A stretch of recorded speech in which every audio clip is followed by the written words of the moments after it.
Continuamos com o nosso trabalho especial de Carnaval. O estudo da obra aconteceu na Casa Espírita, pelo Espírito de Nora. Como sempre, o nosso convite para que nos recolhamos em momento oportuno, onde possamos guardar nossa concentração em ambiente tranquilo, onde possamos estar com as nossas mentes e nossos corações voltados às lições que a espiritualidade superior nos traz. Vamos juntos orar e nos reunir em pensamento nesse período de Carnaval, ainda que não estejamos acompanhando esse estudo no momento que ele foi lançado, mas sintonizemos não só no período do Carnaval, mas em todas as consequências e repercussões espirituais que a festa material pode causar, fruto do nosso desequilíbrio e não da festividade em si, mas do modo como acabamos dando asa às nossas imperfeições, às nossas viciações, e isso gera intercâmbios espirituais de natureza negativa e relações deletérias que às vezes se prolongam por anos, ultrapassando mesmo aquele evento, aquela festividade.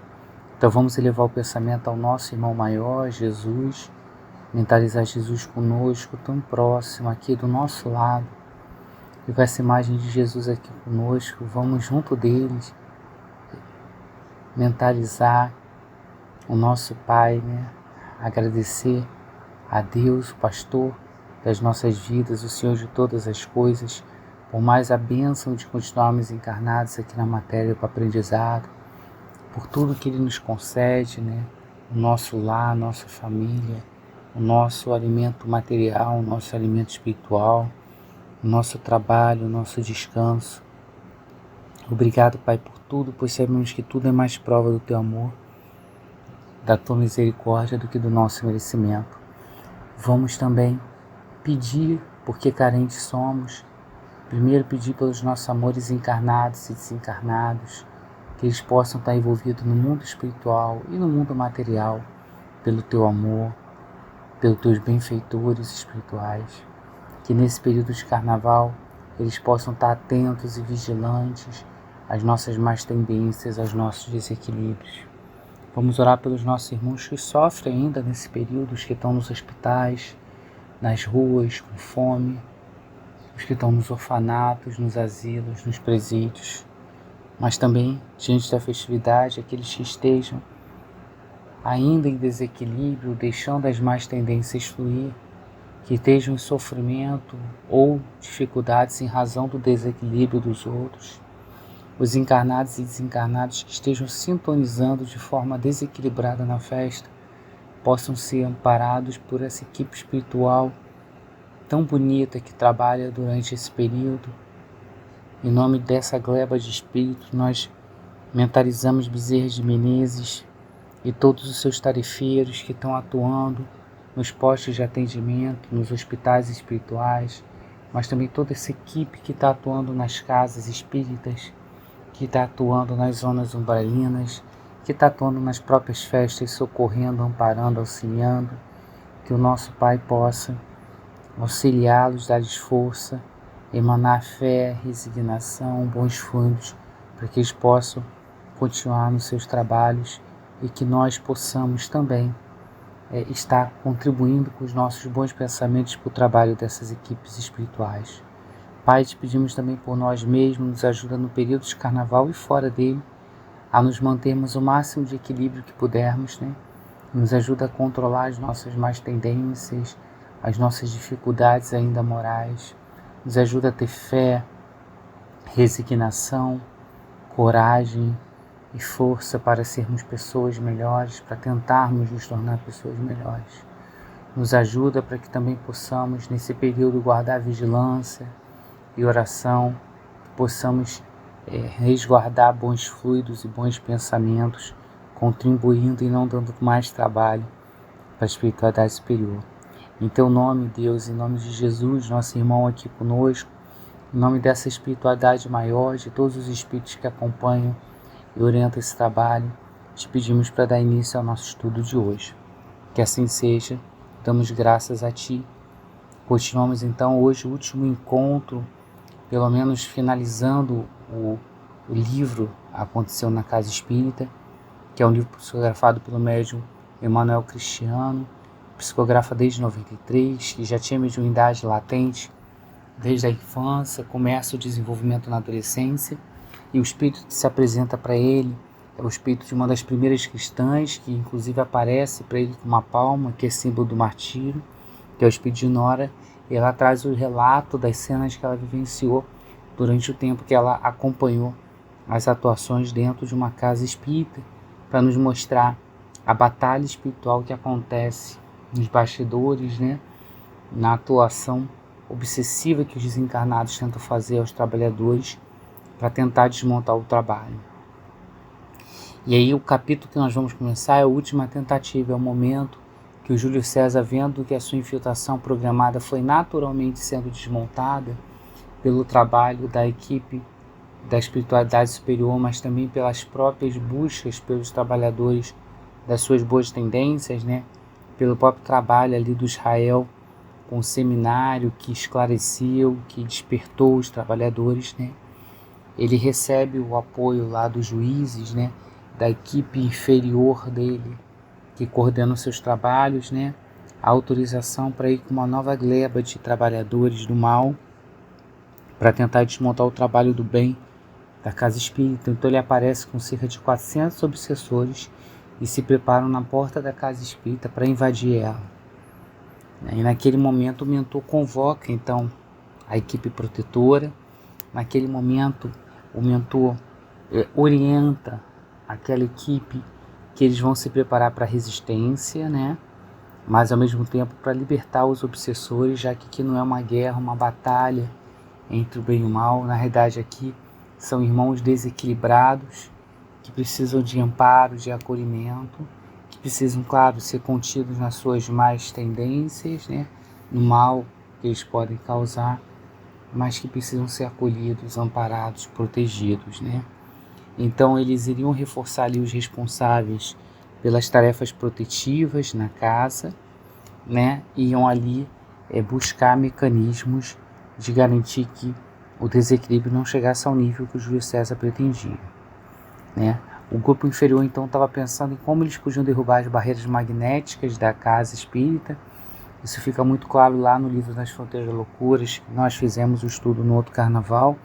Existe uma proteção espiritual que é feita para que essas entidades não turbem o funcionamento desses hospitais, desses educandários espíritas. Então há toda uma preparação fluídica de natureza magnética para repelir, de acordo com o padrão vibratório, o acesso ou entrada de irmãos que estejam em desequilíbrio, que não sejam autorizados, que não sejam eventualmente acolhidos. Então existe uma proteção contra ataques feita na instituição do ponto de vista espiritual, né? E Gonçalves sabia que aquelas barreiras magnéticas eles não conseguiriam romper e que o Júlio César ele já estava cego de ódio e que ele não estava efetivamente enxergando direito a situação, né? E aqui eu destaco uma mensagem muito bonita do mentor espiritual da casa, né? Em que ele pede apoio a Deus, né? É sempre interessante acompanhar nos romances espíritas o modo como mesmo os mentores espirituais, mesmo espíritos elevados como Bezerra de Menezes, né? Os próprios que acompanham a caravana de Maria, em Memórias de um Suicida, eles estão sempre orando para Deus e pedindo auxílio, sempre pedindo apoio de outros espíritos que estão em condição superior, né? Então ele faz uma belíssima prece dizendo: Pai, todos nós trazemos um passado que nos solicita reajuste e trabalho. Quem de nós já não perambulou perdido e lunático pelo reino das sombras? Quantas vezes entregues à cegueira de nossas paixões inferiores, transformamos-nos em verdadeiros carrascos. Senhor, nós te suplicamos, concede-nos a força necessária a fim de que teu amor possa vibrar nos corações iludidos, nas mentes enganadas, nas almas angustiadas. Dai-nos a sublime oportunidade de abraçarmos aqueles que caíram no caminho, os que foram maltratados no mundo, os que se revoltaram, aqueles que deixaram o coração endurecer. Eu separei alguns trechos da fala dele para destacar que todos nós que estamos envolvidos ali naquele trabalho, todos aqueles espíritos que estão envolvidos ali naquele ataque das trevas, não estão ali por acaso. Provavelmente em outras encarnações nós já estivemos também do outro lado da moeda e nós encontramos agora a sublime oportunidade de redenção. Então que possamos olhar sempre para as nossas provas, para as nossas expiações, para as nossas dificuldades, como ponto de virada que nós damos nessa encarnação. Uma encarnação de redenção, uma encarnação que a gente está abraçando essa proposta de nos tornar melhores, de nos modificar. E que, claro, vamos encontrar os espinhos que no passado nós mesmos construímos, né? Mas vamos encontrar no futuro as flores que nós vamos plantar também no nosso caminho. E ele pede a força, o apoio para mostrar que a prece é sempre necessária de se ligar com o nosso Pai, pedir o auxílio dessa espiritualidade superior, né? E ele pede que a gente possa sempre auxiliar os que sofreram, sempre auxiliar aqueles que estão ainda em desequilíbrio, porque nós não sabemos por que eles estão assim, qual parte nós contribuímos. E principalmente, como é que nós podemos colaborar com os nossos irmãos para evitar isso, né? Evitar que eles permaneçam em desequilíbrio. E aí Elvira e Daniel, que estavam do lado de dentro da casa, né? Demonstraram que estavam bastante preocupados, porque eles olham para a casa espírita e veem que não tem nenhum dos espíritos ali, né? Que a boa maioria dos espíritos que estavam obsediando a casa, que tinham entrado com a autorização da espiritualidade superior para turbar o trabalho, a maioria deles foram acolhidos pela própria espiritualidade superior, ou seja, entraram com a intenção de perturbar o trabalho e ao sentir aquele clima tão bom que a gente sente quando entra na casa espírita, né? Aqueles fluidos equilibrados, aquela fraternidade, aquele carinho, eles acabam sendo socorridos. Aquilo preocupa muito Elvira e Daniel. Inclusive, Elvira já estava há muito tempo ali na casa, né, trabalhando. Nós vimos que ela estava responsável ali pelo casal que trabalhava na reunião mediúnica e o seu adultério, né? Ela já estava começando a sentir esses fluidos de amor dos irmãos que vinha.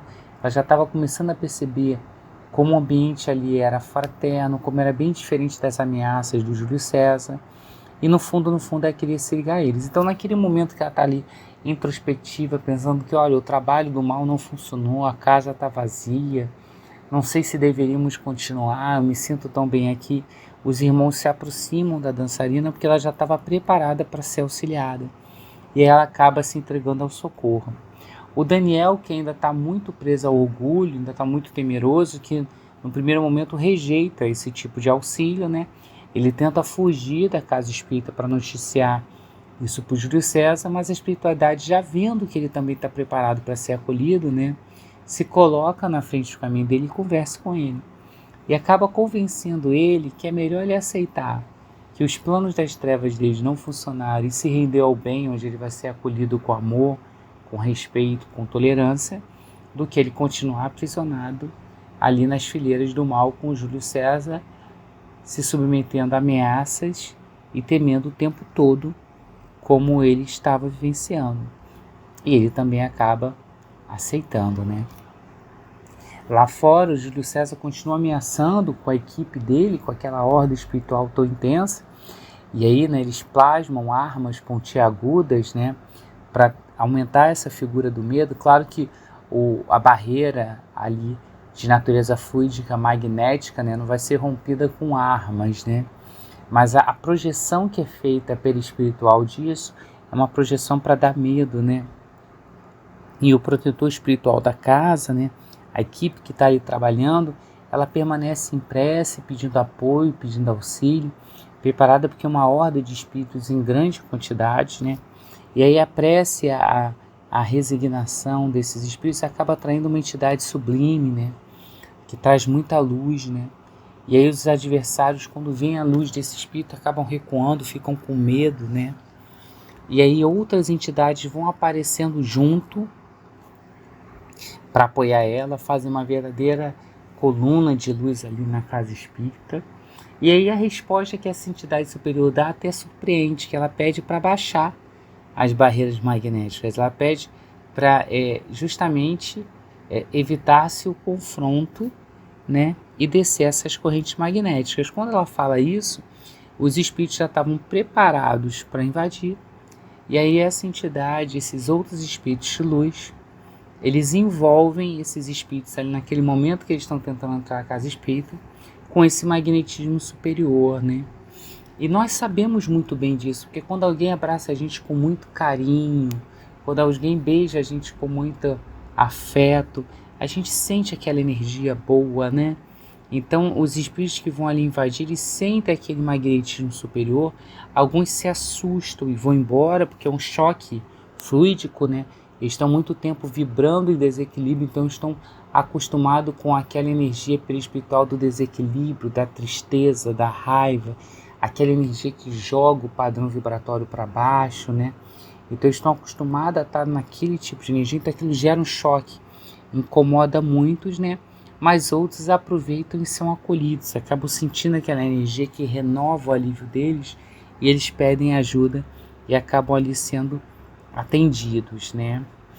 Dentre eles o próprio Gonçalves, né? O Gonçalves, que era ali o primeiro homem do Júlio César e que já estava há muito tempo, a gente já viu isso nas aulas anteriores, já tocado de alguma forma pela espiritualidade superior, pelas mensagens de carinho, de afeto, ao contrário das ameaças brandadas, ele se entrega aos socorristas e acaba se desligando das trevas, né?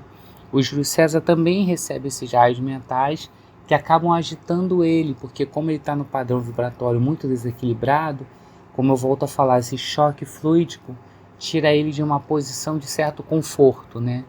Ele acaba chorando sem entender porquê, ou seja, ele está sentindo energias melhores, né? Muita gente quando vai na casa espírita pela primeira vez, né? Ou que está num momento difícil, ou que está desequilibrado, quando assiste a palestra, quando sente aqueles fluidos mais leves, né? Acaba chorando, isso é natural também, né? É um momento não só de choque fluídico, magnético, mas também de próprio reajuste mental, emocional, né? Aquele momento em que gera aí uma readequação das nossas próprias barreiras sentimentais, né?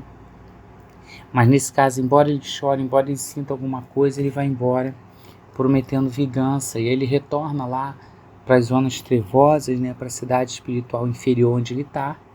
E quando ele chega lá, restou muito poucos espíritos, muitos foram acolhidos, muitos fugiram, né? E os poucos que estão ali antes de ir embora também zombam dele, dizendo que não precisam mais temer ele, que ele é fraco, que ele vai ser julgado pelos juízes, aquela rede de comando do mundo inferior ali que é superior a ele, e deixam ele sozinho, humilhado.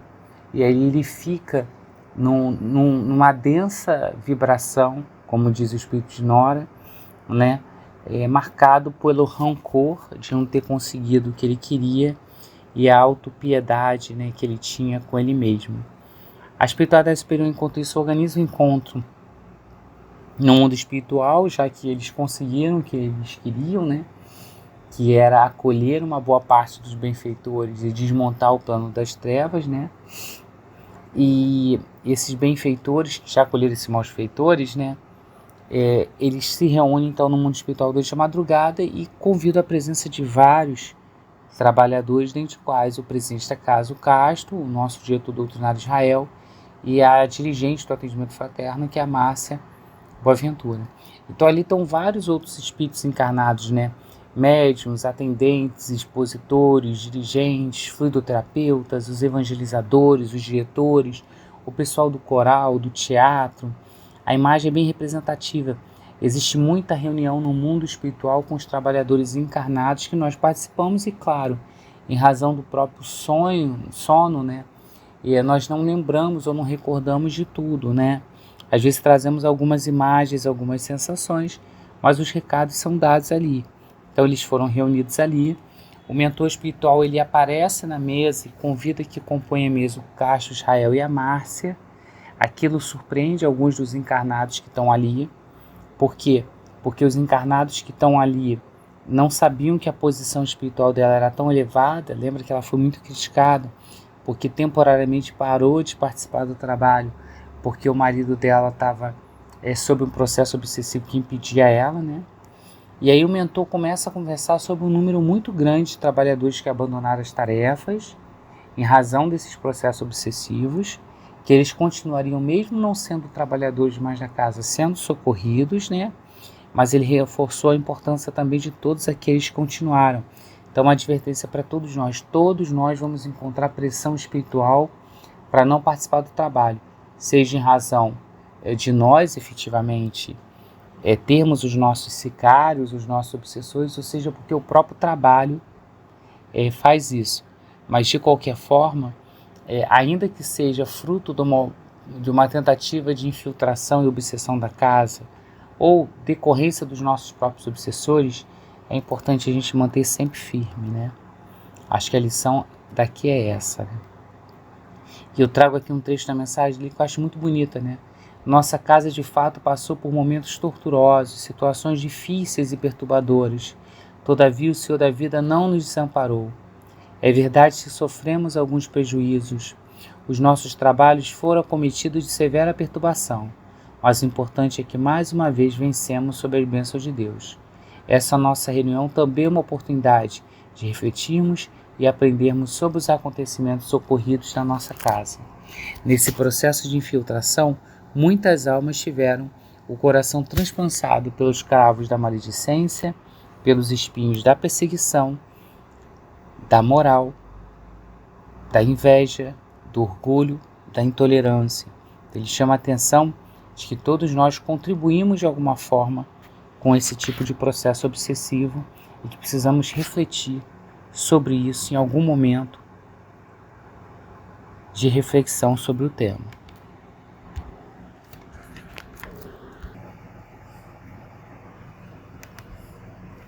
E aí no próximo capítulo, né, ou melhor, ainda falando nesse capítulo, né, ele relembra que se nós quisermos ser o maior dos servidores, nós precisamos se aprender a ser o menor deles, né? Precisamos fazer o nosso trabalho sem orgulho, sem vaidade, porque a verdadeira tarefa nossa na casa espírita é vencer nós mesmos, né? Fazer o bem surgir em nós é vencer o homem velho que tem na gente, nossos medos, nossas angústias, nossas dificuldades morais, os nossos melindres, né? Como eu volto a falar, vamos sempre vivenciar as dificuldades trazidas pelos companheiros espirituais, adversários, né? Tanto do trabalho do bem, quanto os adversários de nós mesmos, de outras vidas. Vamos encontrar sempre os problemas com os encarnados, que têm os seus defeitos, os seus melindres, como nós temos também. Mas o importante é a gente vencer a nós mesmos e entender que o trabalho é mais importante, porque é o trabalho no bem que vai modificando a gente aos poucos. Ele se dirige a Márcia e lembra que no mundo poucas pessoas valorizam os nossos momentos de testemunho, né? Poucas pessoas se importam com as dificuldades que nós passamos. E todos nós passamos por muitas dificuldades. Então, às vezes, você, por exemplo, tem uma dificuldade de participar do trabalho na casa espírita, que teve um problema na família, um problema de saúde, um problema no trabalho, alguma coisa, né? E aí, às vezes você tem dificuldade de participar ou participa com o coração pesado e as pessoas não entendem muito isso, né? O mundo valoriza muito mais algumas coisas, né? A aparência do que o conteúdo, do que a substância. A gente tem que ter cuidado, porque os momentos de dificuldade, esses momentos de testemunho que são importantes, que são os momentos que reafirmam a nossa fé, que mostram o nosso comprometimento, né? Às vezes a gente cambaleia um pouco, né? Às vezes a gente tem uma certa dificuldade, mas aí que é mais necessário o acolhimento, é mais importante o atendimento, né? Muito mais do que perguntar por que o trabalhador faltou, ou se atrasou, ou teve dificuldade no trabalho, acolher ele, né? Mostrar que ele é querido, que ele é importante, que a dificuldade que ele estiver passando a gente vai apoiar, que as dificuldades que ele tiver nós vamos entender, porque o que é importante, acima de tudo, é ele se sentir acolhido e ele entender a importância que ele tem, a importância que o trabalho dele tem ali na casa. Ele se direciona a Daniel, Evira, o Gonçalves, que estão ali na primeira fileira, que estavam muito envergonhados, né, porque tinham acabado de ser acolhidos e estavam ali vendo as consequências do mal deles, né? Mas ele fala que não é momento de vergonha, é momento de ficarem com coragem, porque eles decidiram o bem. Então agora é momento de recompor o bem. É o momento de recomeçar, né? Então também é uma mensagem importante para a gente aprender a acolher os nossos irmãos encarnados e encarnados que gerem desequilíbrio. Eles são os nossos irmãos, né? E eles estão a caminho como a gente está. Né? Ele informou que o processo de infiltração acabou, mas que eles não estariam livres de novas investidas, ou seja, haveriam outros espíritos inferiores que ficariam incomodados com o trabalho do bem e estariam investindo. Então a gente está no trabalho do bem, está suscetível sempre à pressão espiritual, porque cada alma que a gente acolhe, ampara, é um obsessor, é algum adversário espiritual que vai se sentir incomodado. Por isso que a gente tem que ter muito cuidado e entender que naturalmente o trabalhador na casa espírita vai sofrer pressão espiritual, vai apresentar sintomas de obsessão, vai encontrar dificuldades em permanecer no trabalho. E isso faz parte do próprio testemunho do trabalho no bem. Então não é momento de julgamento, de cobrança, é momento de acolhimento, de amparo, de orar por ele, né? Estar mostrando ali o afeto, né? E que o trabalho agora é de resgatar Júlio César, que também mostra de novo para a gente se livrar dessa concepção do mundo material, de que o mal se vence com o mal, né? De que a prisão é a solução para tudo, que o julgamento do outro que fez algo errado é importante. A gente tem que parar de insistir nesses mecanismos das trevas, da maledicência, do julgamento, da crítica, da cobrança. Entender o que a espiritualidade superior faz é amar. Então agora é o momento de resgatar o Júlio César, não de punir ele. Né? Como diz muito bem o Espírito mentor, a justiça caminha com a misericórdia divina. Naturalmente, dentro da lei de causa e efeito, ele vai ser conclamado, e vamos ver daqui a pouco, a resgatar tudo que ele fez de mal. Mas não cabe a nós jamais julgar ninguém, porque nós não somos Deus. E quando a pessoa pratica o mal, ela viola as leis de Deus. Então é com Deus que ela vai reparar. E é hora de auxiliá-lo então nas regiões sofredoras. Ele vai montar uma equipe de trabalhadores para acompanhar.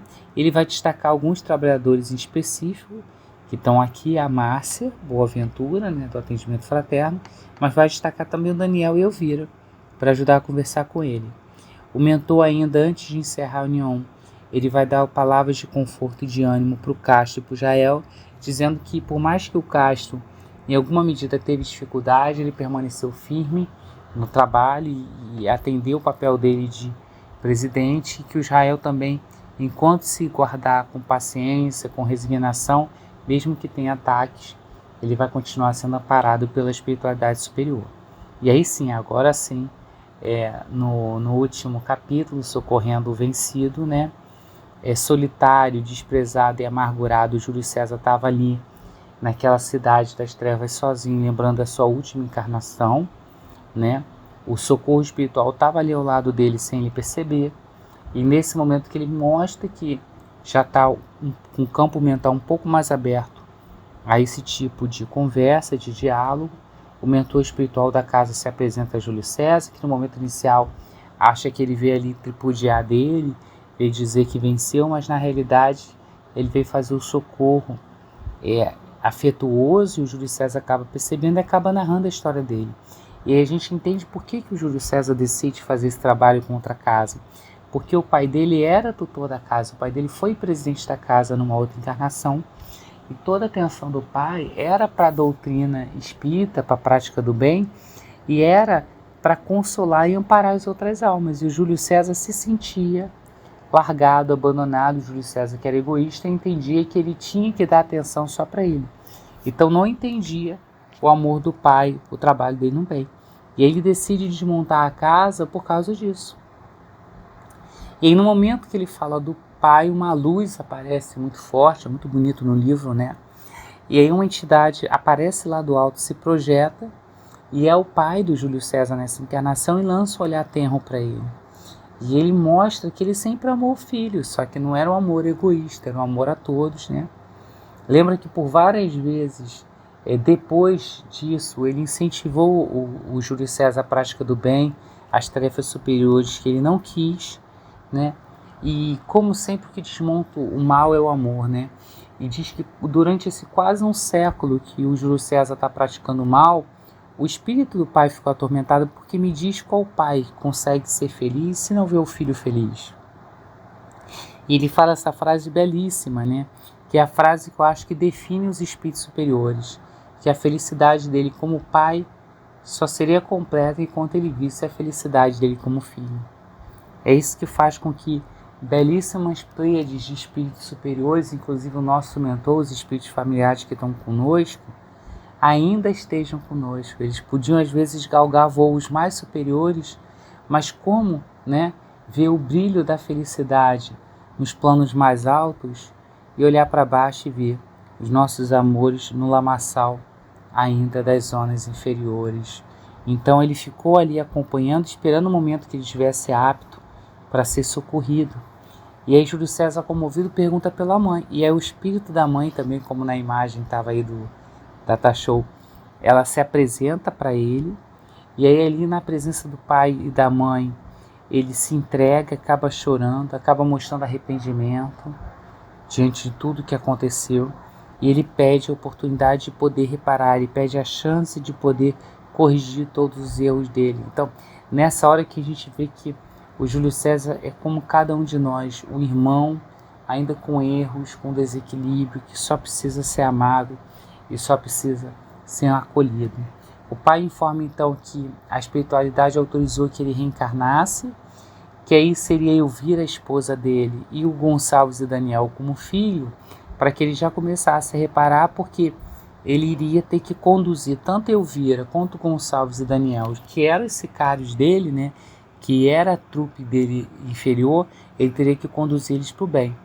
Então a tarefa dele seria justamente nessa encarnação trazer eles efetivamente à prática do bem, né? E que ele teria o dom da mediunidade para ele ser capaz de socorrer as outras pessoas, para que ele pudesse reparar o trabalho dele no mal, no trabalho no bem. E para que ele fizesse isso, né, essa mediunidade permitiria que ele sintonizasse com vários espíritos, e naturalmente os primeiros sintonizados seriam todos os obsessores que trabalhavam como seus servos. Então, de novo, também um alerta para a gente, né, de que a mediunidade não é bem um dom, né, é uma tarefa espiritual. E não é para quem foi abençoado, na realidade é para aquele que precisa trabalhar mais. E que aquele que aparece ali na reunião mediúnica não é um pobre coitado de um irmão que precisa auxílio. É alguém que está dando oportunidade para a gente reparar o que a gente praticou. Muitas das vezes é para nós auxiliarmos ele, porque ele poderia ser auxiliado pela espiritualidade. É a gente que precisa praticar o bem. Então vamos abençoar a nossa mediunidade, e toda vez que alguém nos pedir socorro, seja encarnado ou desencarnado, socorremos, porque não sabemos por que aquela pessoa pediu justamente para a gente, apareceu justamente em nossos caminhos. O pai informa que ele vai protegê-lo e guiá-lo pelo caminho reto, e que quando ele tiver com a idade de aproximadamente 50 anos, se ele tiver exercido essa mediunidade no bem, se ele tiver conduzido Elvira, Gonçalves e Daniel ao caminho certo, depois de ter conduzido tanto ao caminho errado, ele vai ser chamado como presidente da casa espírita para reparar tudo o que ele fez. Porque lembra, vários irmãos saíram do trabalho, vários ficaram obsediados, várias dificuldades foram criadas. Então nota também um outro apelo, né? Os dirigentes da casa espírita também não são espíritos necessariamente meritosos que vêm ali trabalhar em razão de todo bem praticado. Podem até o ser, mas muitas das vezes é a oportunidade de repararmos lá atrás o mal que nós praticamos com o bem, né? O pai dele diz que não pode reencarnar ainda como pai material dele, porque existem outros compromissos nas esferas superiores. Vocês viram que ele veio de uma esfera mais alta, então ele tem missões maiores, mas ele pede ao mentor da casa espírita se ele aceitaria a possibilidade de ser justamente o pai do Júlio César, para já na criação dele cultivar os valores cristãos e ajudar a que ele permanecesse ali na prática do bem, né? Ele aceita, né? Diz que ele já estava preparado para reencarnar, porque a gente sabe que o Castro já está preparado para desencarnar, em que em algum momento a equipe espiritual da casa espírita precisa ser preparada, e que ele viria dessa vez encarnado, não mais como mentor espiritual, mas como presidente da casa, para poder continuar na direção física do trabalho, né? E aí eu encerro o nosso estudo de hoje, que é um encerramento, né, em si da obra, com essa mensagem lindíssima de Jesus parado na porta da casa espírita, né? Para quem não conhece o espiritismo e acha que é a doutrina do demônio, né? Na realidade, nós somos essa doutrina da filosofia moral cristã, né? O nosso Evangelho segundo o Espiritismo deixa isso bem claro. Nós seguimos essa filosofia, essa ética da fraternidade, da alteridade de Jesus, né? Então, Jesus é o nosso guia moral, nosso modelo, né? Então, toda casa espírita é uma casa santa quando está na presença ali do nosso irmão Jesus, quando está na presença do valor da caridade, quando está na presença do valor do amor. E eu encerro o nosso estudo com uma passagem final do livro, né? As entidades amigas então se envolveram num abraço emocionado e partiram para planos maiores, a fim de tecer os detalhes do retorno de Antônio, né? O mentor espiritual, deixando para trás um rastro de luz e de sincera emoção. A equipe socorrista, mergulhada em vibrações sublimes de sincera admiração, elevou ali mesmo, no Vale Sofredor, uma prece fervorosa, clamando a Deus que abençoasse os propósitos de Antônio, vibrando para que Júlio César fosse feliz nessa primeira fase da reparação, ao mesmo tempo que, reconhecendo a oportunidade do trabalho, renderam graças ao Senhor pelo labor em uma respeitável casa espírita, e por terem vencido junto com os irmãos encarnados, sob a misericórdia de Deus, mais um processo de infiltração. E assim encerramos o estudo dessa belíssima obra com muitas reflexões, inclusive lançaremos logo após esse vídeo, amanhã vocês verão na playlist outro vídeo com reflexões acerca da obra Aconteceu na Casa Espírita, mas aqui encerramos a leitura de todos os seus capítulos, agradecendo ao nosso Pai Deus pela oportunidade da vida, por todas as bênçãos, por esse alimento, esse banquete espiritual que recebemos. Agradecemos a Jesus, nosso governador espiritual, nosso mentor maior, esse Espírito que vem nos trazer o Evangelho de amor, o Evangelho da caridade, que é o único que nos transforma, repara, liberta. Agradecer a espiritualidade superior que acompanha e orienta esses trabalhos do mundo espiritual, pedindo-nos força, coragem sempre, para que possamos continuar estudando, acompanhando todos nós, e aprendendo um pouco mais dessa doutrina como forma de aprender a nós mesmos, né? Pedimos também e agradecemos ao nosso mentor espiritual, nossos espíritos familiares que nos acompanham, nos auxiliam. Se nós fecharmos os olhos, nós vamos sentir com a mente concentrada a presença deles aqui conosco. Agradecemos todos vocês por estarem nos amparando, nos auxiliando, pedindo sempre que nos deem essa força, né? Agradecendo por tanta ajuda. Em nome de Ti, Deus, em nome de toda essa espiritualidade, encerramos o trabalho de hoje, dando graças sempre a Ti, por ser o Senhor de todas as coisas.